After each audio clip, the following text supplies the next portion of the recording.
जिंदगी हर रोज एक नया मौका देती है. सरळ शब्दों में उसे कल कहते हैं. गुड इव्हनिंग वॉरियर्स आणि सर्व भावी अधिकारी. वॉरियर ऑफिसर या आपल्या एज्युकेशनल चॅनलवर मी सुप्रिया आपणा सर्वांचं मनपूर्वक स्वागत करते. बऱ्याच वॉरियर्सनी हा प्रश्न विचारलेला आहे की मला इंग्लिश येत नाही किंवा इंग्लिशचा अभ्यास करताना काही अडचणी आहेत किंवा माझं इंग्लिश वीक आहे, तर मला MPSC देता येईल का किंवा MPSCची एक्झाम मी पास होऊ शकेन का किंवा MPSC मध्ये इंग्लिशचा संबंध किती येतो. तर याच गोष्टी आज आपण डिस्कस करणार आहोत. आणि जरी तुमचं इंग्लिश वीक असेल तर ते तुम्ही कसं स्ट्रॉंग बनवू शकता किंवा इंग्लिश वीक असताना सुद्धा तुम्ही कशा पद्धतीने MPSC क्वालिफाय होऊ शकता याच्याबद्दलचं डिस्कशन आपण आजच्या व्हिडिओमध्ये करणार आहोत. तर सगळ्यात पहिल्यांदा हाच प्रश्न की इंग्लिश येत नसेल तर MPSC पास होता येत नाही का? तर असं अजिबात नाहीये. तुम्हाला इंग्लिश येत असेल किंवा नसेल, तुमचं इंग्लिश जरी वीक असेल तरी सुद्धा तुम्ही MPSC क्वालिफाय होऊ शकता. कारण अगदी साधी सरळ गोष्ट आहे की तुम्ही लहानपणापासून म्हणजे अगदी 5वी पासूनचा जरी आपण विचार केला, म्हणजे काही लोकांना पहिलीपासून कदाचित नसेल इंग्लिश, 5वी पासूनचा जरी आपण विचार केला तर 5वी ते 12वी या कालावधीमध्ये जे काही इंग्लिश तुम्ही शिकलेले असाल किंवा अगदी 10वी पर्यंत जे काही इंग्लिश तुम्ही शिकलेले असाल, तर त्याच्यातूनच तुमच्या सिलेबसचा बराचसा भाग जो आहे तो कव्हर होतो. त्यामुळे इथे मला इंग्रजी येत नाही किंवा मला इंग्लिश बोलण्याची भीती वाटते आणि म्हणून मला MPSC देता येणार नाही का किंवा मी पास होणार नाही का, हा न्यूनगंड पहिल्यांदा मनातून तुम्ही काढून टाकायला पाहिजे. सगळ्यात महत्त्वाचं, तुम्ही जसे आहात तसं स्वतःला एक्सेप्ट करा. नवीन गोष्टी शिकण्याची आवश्यकता आहे, इंग्लिश शिकण्याची आवश्यकता आहे, पण मला अजूनही येत नाही म्हणून मी पास होऊ शकणार नाही असा विचार मनात तुमच्या नाही आला पाहिजे. त्यानंतर दुसरी गोष्ट, इंग्लिशचा प्रश्न येतो कुठे, म्हणजे आपल्या सिलेबसमध्ये किंवा एक्झामच्या कंप्लीट प्रोसिजरमध्ये इंग्लिश हा विषय येतो कुठे किंवा अभ्यासक्रमामध्ये इंग्लिशचा उल्लेख कुठे आहे. तर MPSCच्या पूर्वपरीक्षेला इंग्लिश हा विषय नाही किंवा इंग्लिशचे प्रश्न येत नाहीत हे तुम्हाला माहिती असेल. म्हणजे राज्यसेवा, कंबाईन आणि ग्रुप सी बद्दल मी बोलत आहे. तर ज्यावेळेला तुम्ही मुख्य परीक्षा देता त्यावेळेला तुम्हाला इंग्रजीवरचे प्रश्न येतात. त्याच्यामध्ये पण आता बदललेल्या पॅटर्ननुसार जर तुम्ही पाहिलं तर पहिला पेपर जो असतो 100 मार्क्सचा, जो की कंबाईनची जशी प्री असते त्याच पद्धतीने कंबाईनला मेन्सला पहिला पेपर हा कॉमन असतो. आणि त्याच्यामध्ये पहिल्या पेपरमध्ये जे 100 प्रश्न असतात त्यापैकी 30 प्रश्न हे इंग्लिशचे असतात. मग बाकी जे 80 प्रश्न आहेत, तर 80 प्रश्नांची तर तयारी तुम्ही अगदी व्यवस्थित करू शकता. म्हणजे त्याच्यामध्ये 50 मार्क्सचं मराठी येतं आणि 20 मार्क्सचं जे इतर माहितीचा अधिकार असेल किंवा लोकसेवा हक्क अधिनियम असेल, तर असे काही टॉपिक आहेत, करंट अफेअर्स वगैरे आहे. तर इथे फक्त तुम्हाला 30 मार्कांचं जे आहे ते इंग्लिश करायचं आहे आणि उरलेल्या 70 मार्क्ससाठी म्हणजे 50 जे आहे ते मराठी आणि 20 जे आहे ते म्हणजे माहितीचा अधिकार वगैरे इतर जे टॉपिक आहेत ते तुम्हाला करायचे आहेत. मग 30 मार्क्सचं इंग्लिश तुम्ही इझिली करू शकता. जरी तुम्हाला 30 पैकी 30 नाही पडले तरी किमान तुम्ही 30 पैकी 20 मार्क्स हे इंग्लिशमध्ये इझिली मिळवू शकता. आणि अगदीच तुम्हाला वाटत असेल की खूपच वीक आहे, ते 15 मार्क्स तरी तुम्ही घेऊच शकता. अदरवाईज जर तुम्हाला असं वाटलं की हे मला अजिबातच शक्य नाहीये, तरी सुद्धा इतर जे 70 मार्क्स आहेत तर त्या 70 मार्क्समधले तुम्हाला म्हणजे तुम्ही एवढा व्यवस्थित अभ्यास केला पाहिजे की 70 मार्क्समधले तुमचे मार्क्स नाही गेले पाहिजे. अशा पद्धतीने एक तुम्ही कंबाईनसाठी स्ट्रॅटेजी बनवू शकता. राज्यसेवेचा जर विचार केला तर मेन्सला 2 पेपर तुम्हाला मिळतील इंग्लिशसाठी, मराठीसाठी. एक पेपर जो आहे तो ऑब्जेक्टिव्ह टाईप असेल आणि दुसरा पेपर जो आहे तो तुम्हाला डिस्क्रिप्टिव्ह, म्हणजे ज्याच्यामध्ये तुम्हाला एसे रायटिंग वगैरे आहे. तर जे एसे रायटिंग वगैरे जे आहे किंवा सारांश लेखन आपण ज्याला म्हणतो, ह्या गोष्टी ज्या आहेत तर त्याच्यासाठी तुम्हाला थोडीशी मेहनत घ्यावी लागेल. पण जो ऑब्जेक्टिव्ह टाइप पेपर असतो तर त्याच्यामध्ये ग्रामर आहे आणि ग्रामर तुम्ही अगदी 5वी पासून जे काही शिकत आलेले आहात 10वी पर्यंत, ग्रामर तर बदलत नाही. त्यामुळे त्या गोष्टी इझी असतात.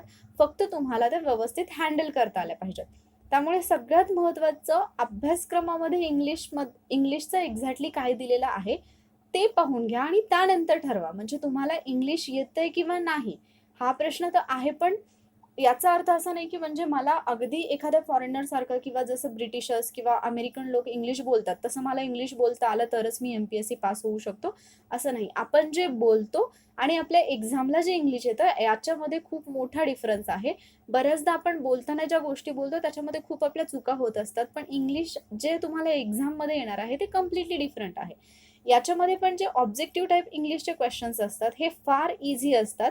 म्हणजे तुम्हाला हे फक्त तुम्ही न केल्यामुळे तुम्हाला अवघड वाटत असेल, पण जर तुम्ही एकदा सिलेबस पाहिला आणि प्रिव्हियस इयरचे क्वेश्चन पेपर्स पाहिले तर तुम्हाला ते कुठेतरी शिकल्यासारखं वाटेल, म्हणजे जे तुम्ही स्कूलमध्ये केलेलं आहे. आता अगदी साधं उदाहरण घ्या, की समजा तुम्हाला नाऊन आणि प्रोनाऊनवरचा क्वेश्चन आला. नाऊन, प्रोनाऊन त्याचे टाइप्स जे असतील, ते जे तुम्ही पहिल्यापासून शिकत आलेले आहात 9वी-10वी पर्यंत तेच असणार आहेत. फक्त एवढंच की थोडीशी लँग्वेज बदललेली असेल किंवा त्याच्यामध्ये जे इतर म्हणजे जे काही वाक्यरचना असेल, जे शब्द असतील, की तुम्ही अगदी छोटे-छोटे सेंटेन्सेस अभ्यासले असतील स्कूलमध्ये आणि इथे जे येतील ते थोडे सेंटेन्सेस मोठे असतील. एवढाच फरक फक्त असणार आहे. त्यामुळे इंग्लिशला घाबरून जाण्यासारखं काहीच नाही. ॲटलीस्ट जे टॉपिक तुम्हाला पहिल्यापासून ईझी वाटत होते आणि ते तुमच्या सिलेबसमध्ये असतील, तर ते तुम्ही व्यवस्थितपणे करायला पाहिजेत. त्यामुळे इंग्लिशमध्ये कोणत्या टॉपिकवरती क्वेश्चन्स येतात हे पहिल्यांदा पहा आणि मग तिथून पुढे ठरवा की तुमचं इंग्लिश वीक आहे की नाही. कदाचित काही लोकांचा स्कोर जो आहे तो रिटन पेपरमध्ये खूप चांगला येत असतो, पण त्यांना स्पीकिंगमध्ये थोडासा प्रॉब्लेम असतो कारण तो कॉन्फिडन्स नसतो. त्यामुळे इथे घाबरून जाण्यासारखं काहीच नाही. त्यानंतर आणखी एक प्रश्न, की मला बोलता जर नाही आलं तर परीक्षा देता येणार नाही का? किंवा मी इंटरव्ह्यूमधून बाहेर पडू शकतो का? तर असं अजिबात नाही. तुम्ही जेव्हा तुमचा फॉर्म भरता एम-पी-एस-सीचा त्यावेळेला तुम्हाला विचारलं जातं, की तुम्हाला मराठी लिहिता, बोलता आणि वाचता येतं का? तिथे तुम्हाला इंग्लिशबद्दल विचारलेलं नसतं. त्यामुळे तुम्हाला मराठी लिहिता येते, मराठी बोलता येते, मराठी वाचता येते, तर तुमचा इंटरव्ह्यू जो आहे तो मराठीमधून असतो. हां, जर समजा तुमचं ग्रॅज्युएशनला वगैरे जर समजा स्पेशलायझेशन असेल, तुम्ही इंग्लिश हा सब्जेक्ट ठेवलेला असेल, तर मात्र तुम्हाला थोडंफार इंग्लिशबद्दलचे प्रश्न विचारले जाऊ शकतात आणि अर्थात तुम्ही जर ग्रॅज्युएशन इंग्लिशमधून केलं असेल किंवा ग्रॅज्युएशनला तुमचा सब्जेक्ट इंग्लिश असेल, तर मग तेवढ्या प्रश्नांची उत्तरं तुम्ही नक्कीच देऊ शकता आणि तुमचं इंग्लिश तेवढं वीक असणार नाही. त्यामुळे सगळ्यात महत्त्वाचं तुमची म्हणजे इंटरव्ह्यूचा जो प्रश्न येतो, तर इथे तुम्ही जे काही बोलता, इथे एवढं लक्षात ठेवा, की भाषा हे एक तुमचं म्हणजे तुमचे विचार जे आहेत त्यांची देवाण-घेवाण करण्याचं एक माध्यम आहे जस्ट. तर तुम्हाला जे म्हणायचं आहे, तुमचं मत त्यांच्यापर्यंत व्यवस्थितपणे पोहोचलं, मग ते तुम्ही मराठीतून जरी सांगितलंत, समजा त्यांनी एखादा प्रश्न तुम्हाला इंग्लिशमधून विचारलाच इंटरव्ह्यूला आणि तुम्हाला इंग्लिशमध्ये उत्तर देता येत नसेल, तरी तुम्ही तिथे प्रामाणिकपणे हे सांगायला काहीच हरकत नाहीये, की मी या प्रश्नाचं उत्तर मराठीतून देऊ इच्छितो. कारण जर तुम्ही तेवढे कम्फर्टेबल नसाल, तुम्ही जर तुमचं मत व्यवस्थितपणे कन्वे करू शकत नसाल इंग्लिशमध्ये, तर तिथे तुम्ही मराठीतून बोलू शकता. त्यांना तशी तुम्ही परमिशन मागू शकता. त्यामुळे हे डोक्यातून काढून टाका, की मला इंग्लिश येत नाही आणि म्हणून मला परीक्षा देता येणार नाही किंवा मी इंटरव्ह्यूमधून बाहेर पडेल. आणि मेन्सबद्दल तर मी जस्ट आत्ता बोलले. हवं तर मी डिटेल सिलेबसबद्दलचं एखादं लेक्चर बनवेन, ज्याच्यामध्ये तुम्हाला कोणते टॉपिक फोकस करायचे आहेत. इंग्लिश ग्रामरचे किंवा इंग्लिशचं जे पण पेपरला येतं त्याच्यावरती कोणते टॉपिक फोकस करायचे आहेत याच्यावरचा एक व्हिडिओ मी अपलोड करेन. सो तुम्हाला अभ्यास करताना थोडंसं सोपं जाईल. त्यानंतर आणखी एक प्रश्न, की परीक्षेत पास होण्याएवढंच इंग्लिशचा अभ्यास केला तर चालेल का? तर याचं सरळ साधं उत्तर आहे, की हो. फक्त पास होण्यापुरता अभ्यास तुम्ही केला तरी सुद्धा म्हणजे इनफ आहे. फक्त रट्टा जरी मारला, तुम्हाला कोणी विचारायला नाही येणार, की तुम्ही ज्यावेळेला मेन्सचा पेपर देता, त्यावेळेला तुम्हाला कोणीच नाही विचारणार, की हे तुला समजलेलं आहे का? किंवा हे तू पाठ करून आलायस का? हे तुम्हाला कोणी विचारत नाही. तुमचं उत्तर बरोबर येणं हे जास्त गरजेचं आहे. त्यामुळे फक्त एक्झाममध्ये पास होण्यापुरता जरी तुम्ही इंग्लिशचा अभ्यास केला तरी सुद्धा चालेल. पण ज्यावेळेला तुम्ही ऑफिसर बनणार आहात, त्यावेळेला तुमच्यावरती ज्या जबाबदाऱ्या येणार आहे किंवा ज्या बाहेरच्या लोकांसोबत तुम्हाला संपर्क करावा लागणार आहे, इतर ज्या काही घडामोडी आजूबाजूला घडतात त्यांचा अभ्यास करावा लागणार आहे, तर त्यावेळेला तुम्हाला म्हणजे ॲज अन ऑफिसर तुमचं इंग्लिश चांगलं असणं आवश्यक आहे. म्हणून तुम्ही स्वतःचं इंग्लिश इम्प्रूव्ह करण्याकडे लक्ष द्या. हे पण मी तुम्हाला त्याच वेळेला सजेस्ट करेन. पण ते तुम्ही परीक्षेनंतर केलं तरी सुद्धा चालू शकतं. परीक्षेसाठी मात्र अगदी परीक्षेपुरतं तुम्हाला करायचं असेल तरी सुद्धा तुम्ही करू शकता. तर इंग्लिशमध्ये मार्क्स मिळवण्याचा एखादा फॉर्म्युला आहे का? तर हो, इंग्लिशच्या अभ्यासाचे काही टेक्निक्स आहेत. ॲक्च्युली मी एक व्हिडिओ अपलोड केला होता मागच्या आठवड्यामध्ये, ज्याच्यामध्ये मी तुम्हाला मराठी आणि इंग्लिशचा एकत्रित अभ्यास जो आहे, तर प्रीसोबत अभ्यास कसा करायचा याच्याबद्दल मी बोलले आहे. तर तो व्हिडिओ तुम्ही पाहिला नसेल तर तो व्हिडिओ तुम्ही पाहून घ्या. आय बटनमध्ये मी त्याची लिंक देईन, सो तिथून तुम्ही तो पाहू शकता. आणि मग त्या व्हिडिओमध्ये तुम्हाला कळेल, की तुमची व्होकॅब्युलरी तुम्ही कशा पद्धतीने डेव्हलप करू शकता आणि इंग्लिशमध्ये तुम्ही मॅक्सिमम स्कोर कसा करू शकता. इतर काही टेक्निक्स आहेत ते सुद्धा मी व्हिडिओच्या माध्यमातून कव्हर करण्याचा प्रयत्न करेन. तुम्हाला इंग्लिशचा अभ्यास करताना एक्झॅक्टली काय अडचणी येतात, हे कमेंट बॉक्समध्ये नक्की कळवा. म्हणजे तुमचे प्रॉब्लेम्स आणि मग इंग्लिशचा अभ्यास करताना कोणते टेक्निक्स तुम्ही वापरले पाहिजेत.